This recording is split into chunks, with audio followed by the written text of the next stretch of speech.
안녕하세요. 오늘은 부동산에서 흔히 쓰고 있지만 써서는 안 되는 용어인 가계약에 대해서 설명드릴게요.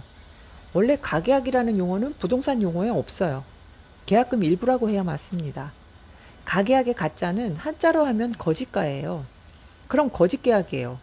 진짜가 아니니까 언제든 맘 바뀌면 계약 안 할게요 하고 돈 돌려받으면 돼요. 그럴 거면 애초에 계약금은 왜 주고받아요? 그래서 제일 궁금해 하시는 게 가계약도 계약인가요? 예요. 이 질문을 바꿔 말하면 계약금 돌려받을 수 있어요? 배액상환 해야 해요? 결국 이 질문이잖아요.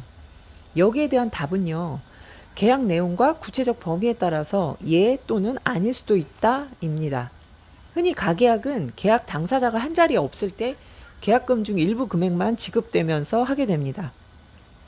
그러다 계약이 불발되면 내 돈 내놔, 아니 못 준다 이렇게 분쟁이 생기고 결국 당사자들끼리 해결이 안 되면 소송까지 가게 돼요.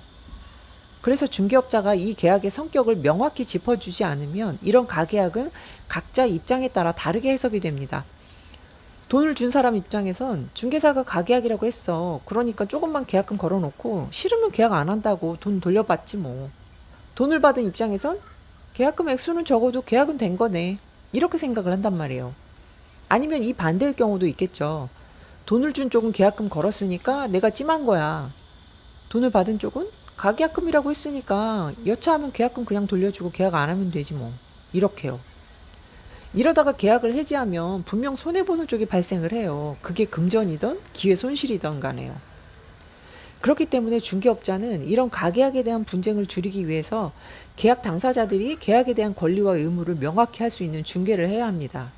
예를 들어 영수증과 구두상 설명으로 그치지 않고 거래가액, 날짜, 가계약금의 성격 및 계약의 구체적인 내용에 대해 영수증에 명시하거나 또는 해당 내용을 문자로 작성해서 양 당사자에게 발송하고 회신을 받아서 증거로 보관을 해야 합니다.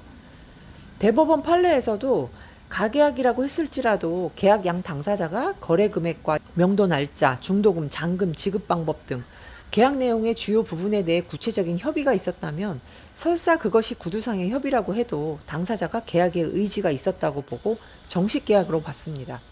그러니까 소송에서는 가계약이라는 용어가 중요한 게 아니라 여러 정황상 계약으로서의 의미가 있었는지 종합적으로 판단을 한다는 거예요. 그리고 한 가지 더 계약 스킬이 필요해요. 우리가 계약 시 흔히 쓰는 민법 565조의 해약금 약정으로서의 계약금이라고 명시를 해줘야 합니다. 이 해약금 약정이 한쪽 계약금 포기 또는 한쪽 계약금 배액 상환이에요. 그리고 필요에 따라 민법 398조 위약금 약정도 별도로 할 수 있습니다.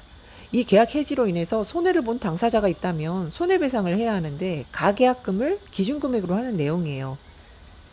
가계약도 계약으로 인정이 되면 민법 565조가 적용이 된다고 하지만 해약금 약정이라던가 위약금 약정이 명시되지 않으면 계약금을 함부로 몰취할 수 없어요. 여기까지 하면 소송 갈 필요가 없어요.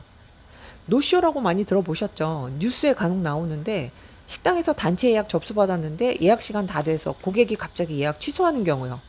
그러면 준비해 놓은 음식 재료를 어떻게 해요? 이미 만들어 놓은 음식은 식어서 팔지도 못하고 다른 예약도 못 받고 비용과 기회 손실 이거 누구 책임입니까? 상식적으로는 노쇼를 발생시킨 고객이 모두 책임져야죠. 근데 식당 예약하는데 계약금 내고 손해 약정하고 예약하지 않잖아요.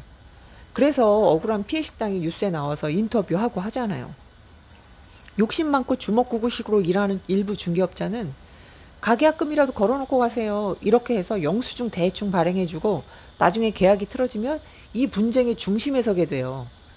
하기야 어떤 때는 중개사 잘못이 없는데도 계약 해지와 동시에 돈을 돌려줘야 하는 의무가 명백한 경우인데도 받은 사람이 돈을 안 돌려주고 그 사이 돈을 다 써버렸네, 차일피일 미루고 연락 피하는 경우도 있더라고요. 그런 사람은 이유 없이 남의 돈을 갈취한 그냥 절도범이에요. 몇 년 전에 실제 그런 일이 있어서 어떤 중개사님이 경찰 대동하고 직접 집으로 찾아가서 돈 돌려받았다고 제가 들은 적이 있어요. 다시 본론으로 돌아와서 이제부터라도 배운 중개업자들과 소비자들은 가계약이라는 용어 제발 사용하지 마세요. 가계약이라는 어감이 솔직히 돈의 가치와 목적이 저평가되는 느낌이잖아요. 그리고 가외로 한 가지 더 말씀드릴게요. 일반적인 계약에서 계약하고 24시간 내에 계약 철회가 된다더라. 그래서 계약금도 돌려받을 수 있다더라. 이런 말씀하시는 분들 가끔 있는데요. 어디서 그런 말씀 듣고 오시는지 모르겠는데 부동산 계약법에 그런 법 없습니다. 오늘도 시청해 주셔서 감사합니다.